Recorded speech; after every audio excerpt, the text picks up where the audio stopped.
या तीन गोष्टी पुरुषाची फर्टिलिटी आणि सेक्शुअल हेल्थ याचं चित्र स्पष्ट दाखवतात. म्हणजे त्याचा आकार आणि स्ट्रक्चर योग्य आहे की नाही. हा व्हिडिओ प्रत्येक पुरुषाने पाहायला हवा आणि प्रत्येक महिलेने आपल्या पार्टनर बरोबर शेअर करायला हवा आणि त्यातून मिळालेली माहिती पुरुषाच्या फर्टिलिटी आणि सेक्शुअल हेल्थ सुधारण्यासाठी महत्त्वाची. ही एक साधी, सोपी आणि न लाजण्यासारखी टेस्ट आहे.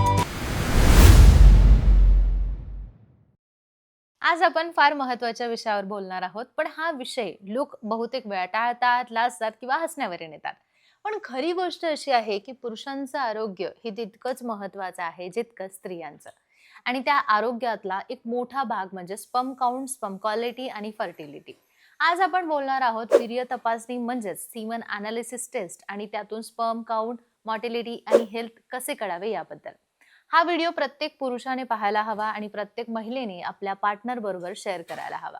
चला आता थेट मुद्द्याला हात घालूया. प्रसिद्ध सेक्सॉलॉजिस्ट डॉक्टर उमेश मुंदडा सांगतात की योग्य पद्धतीने सीमन अनालिसिस टेस्ट करणं सुरक्षित आहे आणि त्यातून मिळालेली माहिती पुरुषाच्या फर्टिलिटी आणि सेक्शुअल हेल्थ सुधारण्यासाठी महत्त्वाची ठरते. डॉक्टर उमेश मुंदडा यांचं आशा किरण सेक्स क्लिनिक 1985 पासून कार्यरत आहे. ते गेल्या 40 वर्षांपासून क्लिनिकल सेक्सॉलॉजिस्ट म्हणून मार्गदर्शन करत आहे.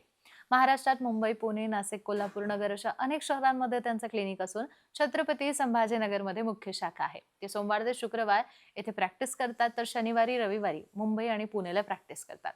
सीमन अनालिसिस टेस्ट म्हणजे नेमकं काय? तर ही एक साधी, सोपी आणि न लाजण्यासारखी टेस्ट आहे. लॅबमध्ये थोडा सॅम्पल देण्याची प्रक्रिया असते आणि त्यातून डॉक्टर तुमच्या वीर्याची गुणवत्ता तपासतात. सॅम्पल देण्याची संपूर्ण प्रक्रिया कशी होते हे जाणून घेऊया. तुम्हाला लॅबमध्ये एक सॅम्पल कंटेनर दिला जातो. त्यामध्ये तुम्हाला हस्तमैथुन करून वीर्य कंटेनरमध्ये द्यावं लागतं. 2 ते 5 दिवस इजॅक्युलेशन टाळल्यावर टेस्ट करणं उत्तम आहे. सॅम्पल स्वच्छ खाजगी जागेत जमा करायचा असतो. सॅम्पल देऊन 30 मिनिटांमध्ये लॅबमध्ये द्यायचा असतो. जितकी सोपी प्रोसेस आहे, या प्रोसेसमध्ये काहीही वेदना नाहीयेत, काहीही इंजेक्शन्स नाहीये, ना टेस्ट आहे. 3 महत्त्वाच्या गोष्टी आहेत फक्त. 1 नंबर स्पर्म काउंट. 1 मिलीलिटर वीर्यामध्ये किती शुक्राणू आहेत, हे या टेस्टमध्ये पाहिलं जातं. 2 नंबर मॉटिलिटी. शुक्राणू किती वेगाने आणि किती नीट पोहत आहेत आणि 3 नंबर म्हणजे मॉर्फोलॉजी म्हणजे त्याचा आकार आणि स्ट्रक्चर योग्य आहे की नाही. या 3 गोष्टी पुरुषाची फर्टिलिटी आणि सेक्शुअल हेल्थ याचं चित्र स्पष्ट दाखवतात. स्पर्म काउंट रिपोर्ट कशी वाचायची असते, तर सोप्या भाषेत समजून घ्या. बऱ्याच पुरुषांना आजही स्पर्म टेस्ट करायला लाज वाटते. खरी गोष्ट अशी की हे कमजोरीचं नाहीये, तर स्वतःच्या शरीराची आणि भविष्यातल्या कुटुंबाची काळजी घेण्याचं एक स्मार्ट पाऊल आहे. रिपोर्ट मिळाल्यावर त्यात काही मोठे मोठे इंग्रजी शब्द असतात, काही नंबर्स दिसतात आणि डोकं फिरतं. पण काळजी करू नका. आज मी तुम्हाला अगदी सोप्या भाषेत सांगते की स्पर्म काउंट रिपोर्ट नेमका कसा वाचायचा असतो. त्या रिपोर्टमध्ये स्पर्म काउंट असं लिहिलेलं असतं. 15 मिलियन पर ml पेक्षा जास्त असेल तर तो चांगला काउंट समजला जातो. यापेक्षा कमी असेल तर डॉक्टरला ते लो काउंट म्हणतात. लो काउंट म्हणजे काय? त्या प्रेग्नन्सीमध्ये वेळ लागू शकतो. फक्त लो काउंट असेल म्हणून काही हरकत नाही. स्पर्म चांगला हलायला हवा. मॉर्टॅलिटीचे 2 प्रकार असतात, ओव्हरऑल आणि प्रोग्रेसिव्ह. ओव्हरऑल मॉर्टॅलिटी किमान 40% असायला हवी. त्यातील किमान 32 स्पर्म फास्ट फॉरवर्ड म्हणजेच प्रोग्रेसिव्ह असणं आवश्यक असतं. याचा अर्थ स्पर्म मध्ये पुढे जातोय, अंड्यापर्यंत पोहोचतोय. ही फर्टिलिटीसाठी खूप महत्वाची गोष्ट असते.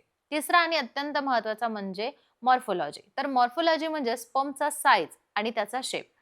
रिपोर्टमध्ये किमान 4% स्पर्म नॉर्मल शेपमध्ये असतो आणि प्रेग्नन्सी होण्यासाठी चांगली शक्यता असते. या 3 गोष्टी लक्षात ठेवा. तुम्ही आपला रिपोर्ट घरी आणून तपासू शकता.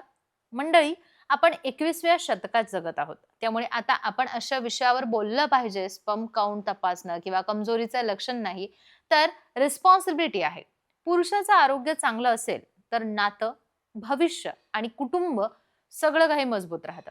तर हा व्हिडिओ उपयुक्त वाटला असेल तर लाईक करा, शेअर करा आणि पुरुषाच्या आरोग्याबद्दल जागरूकता पसरवत राहा.